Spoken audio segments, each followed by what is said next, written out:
B24 news আজকের আলোচিত সংবাদ শিরোনাম। স্কুল থেকেই বাধ্যতামূলক কারিগরি শিক্ষা, নতুন শিক্ষা ব্যবস্থার ঘোষণা প্রধানমন্ত্রীর।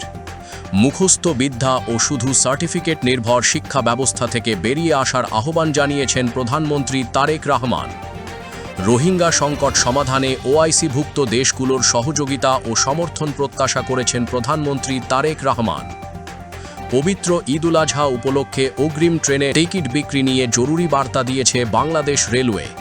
রেলওয়ের ঘোষণা অনুযায়ী আগামী ১৩ মে থেকে ১৭ মে পর্যন্ত ঈদ যাত্রার অগ্রিম টিকিট এবং ২১ মে থেকে ২৫ মে পর্যন্ত ফিরতি যাত্রার টিকিট শতভাগ অনলাইনের মাধ্যমে বিক্রি করা হবে।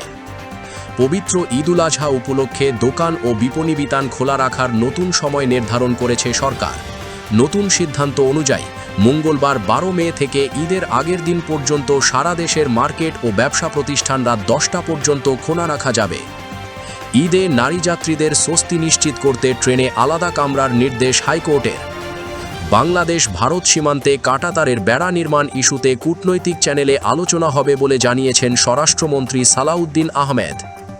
মার্কিন আগ্রাসনের যে কোনো প্রচেষ্টার দাঁত ভাঙা জবাব দিতে ইরানের সশস্ত্র বাহিনী পুরোপুরি প্রস্তুত বলে হুঁশিয়ারি দিয়েছেন দেশটির পার্লামেন্ট স্পিকার মোহাম্মদ বাঘের গালিবাফ। পাকিস্তানের খাইবার পাখতুনখোয়া ভয়াবহ বিস্ফোরণে অন্তত ৭ জন নিহত এবং ১৮ জন আহত হয়েছেন। তামিলনাড়ুর নবনিযুক্ত মুখ্যমন্ত্রী জোসেফ বিজয় বলেছেন, কোনো হিন্দু বা অন্য কেউ যদি মুসলিমদের ওপর বা কোনো নাগরিকের ওপর নির্যাতন করে তবে তাকে কোনো ছাড় দেওয়া হবে না, অপরাধীর বিরুদ্ধে কঠোর ব্যবস্থা নেওয়া হবে। বিশ্ব স্বাস্থ্য সংস্থা ইনফ্লুয়েঞ্জা ডি নামের নতুন এক ভাইরাস নিয়ে সতর্কতা জারি করেছে।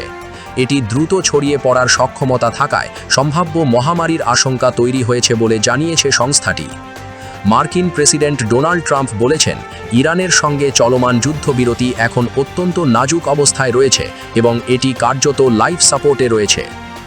এই ধরনের আরও ভিডিও পেতে এখনই আমাদের চ্যানেলটিকে লাইক, শেয়ার ও সাবস্ক্রাইব করে আমাদের পাশে থাকুন।